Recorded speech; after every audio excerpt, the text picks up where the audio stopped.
only took 8 episodes, and I'm finally recording one of these Jessica Jones things during the day. Look at me! But yeah, okay, episode 8, the one with which we spend the most time with our villain, Kilgrave, and we get to see exactly how he and Jessica play off of each other while Jessica's not under his mental manipulations. And every second of this episode was tense and nail-biting, as just like at any moment that anything could happen, you feel like Kilgrave could go off on a killing spree with all these people that he's keeping around him and Jessica that, you know, are workers, but really they're hostages that he's using to keep Jessica in line. So every move she makes, everything she says, it's so calculated on her part in order to try and protect these, you know, hostages.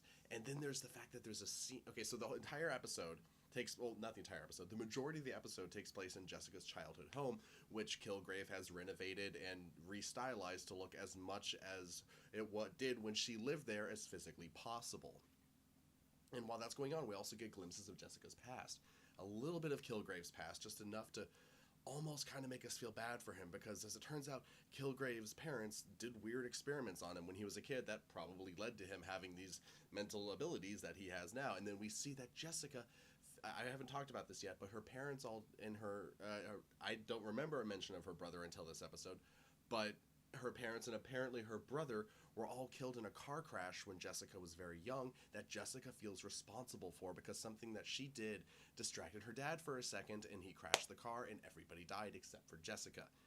And that is powerful stuff, especially because we're seeing it this late into the game. We kind of see how it's affected everything about it that is Jessica.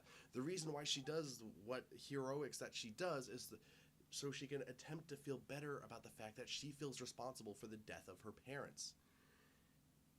Awesome stuff. Like, yeah, it's a little Batman-y, but you know what superhero doesn't have some kind of like parents' death tied into why they're doing their thing? So, you know, even if it is a little Batman-esque, whatever, it's awesome.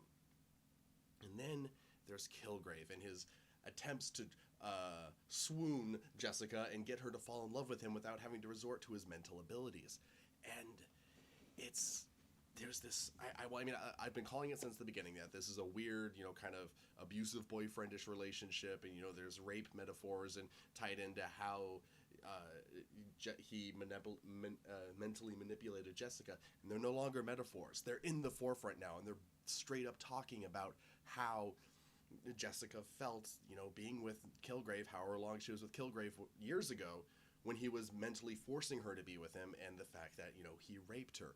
And there's a very interesting conversation about how Kilgrave doesn't really see it as rape, and he doesn't really see the things that he did to Jessica as, you know, things that are negative.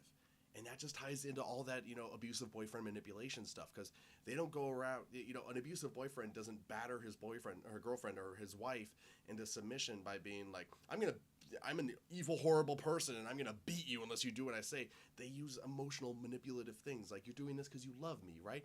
It's not rape because we love each other, and things like that. And it's just such good storytelling. It's so prevalent in the issues that are being discussed today, and just it allows this show to have incredible, what am I trying to say? By tackling these issues like this, it allows the show to be, this is another problem with trying to do this off the top of my head, but, and I literally just finished watching the episode. What am I trying to say here? By having these issues, by having the villain and the hero's relationship be this this thing about abusive, you know, marriages, relationships and whatnot, it allows these characters to have more meaning than your average Joe superhero, which I know isn't, you know, the most insightful thing of all time. Obviously it is. But you see, what it does is it gets the audience more invested, and so that the story can spend more time telling the story, going on little adventures with these characters than it does and so it doesn't have to just shove action scenes down our throat. This show has very little action in it. When it has action, it's awesome. In this episode, has an action beat in it that's really cool. As a friend of Jessica's breaks into the house and tries to get Jessica to come out, but she won't come, and so they have to have like a little, grappling, tumbling match upstairs while Kilgrave is downstairs without making any noise. Like, they keep almost throwing each other into walls and things, and they keep having to catch them at the last second so they don't make a lot of noise bringing Kilgrave up. And it was a great scene because it was like the choreography was really clever, the setup was clever, and the execution and the way that they're throwing each other around by, I don't know, it's something I've never seen before, so it was fun.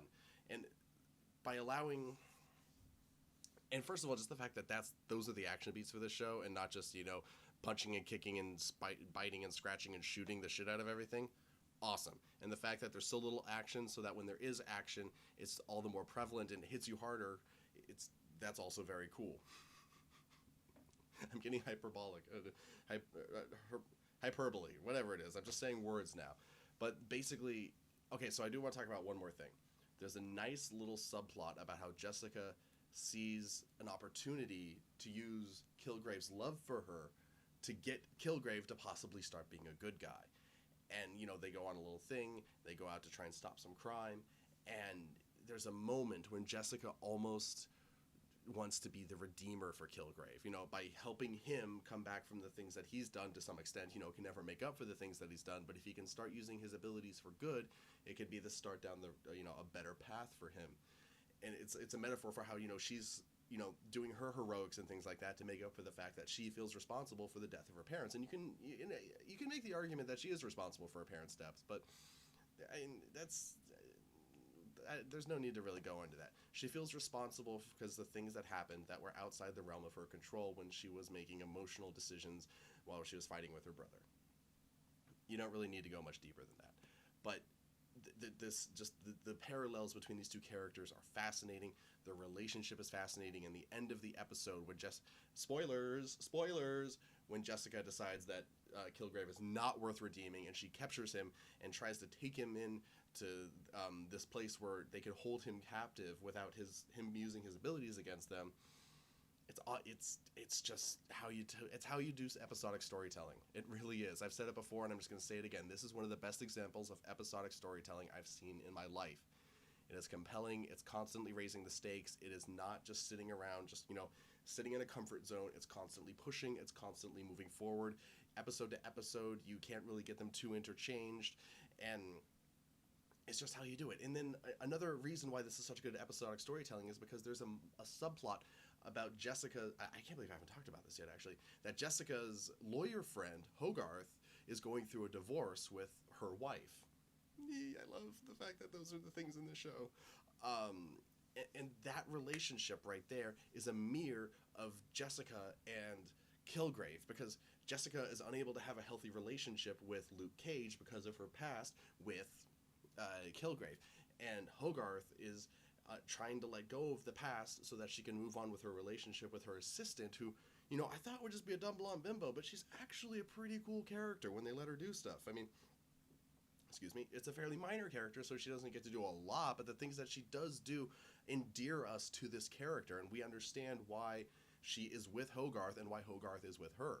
And so the fact that both these characters, Hogarth and Jessica, are attempting to have healthy relationships in the now despite things in the past and their past mistakes and their past wrongdoings and their past, relationships. Hogarth's relationship in the past was pretty good, but Jessica's relationship in the past, not so good. And how those relationships can affect you in the present as you're attempting to do the things in the now and attempt to move your life forward. So just every level of this show has some kind of deeper meaning behind it. Everything is symbolic of something, and I love it. And I've got to go to work in a couple of hours, so let's try and get at least one more, maybe two of these down. Probably just one before I got to go to. But so episode 9, here I come.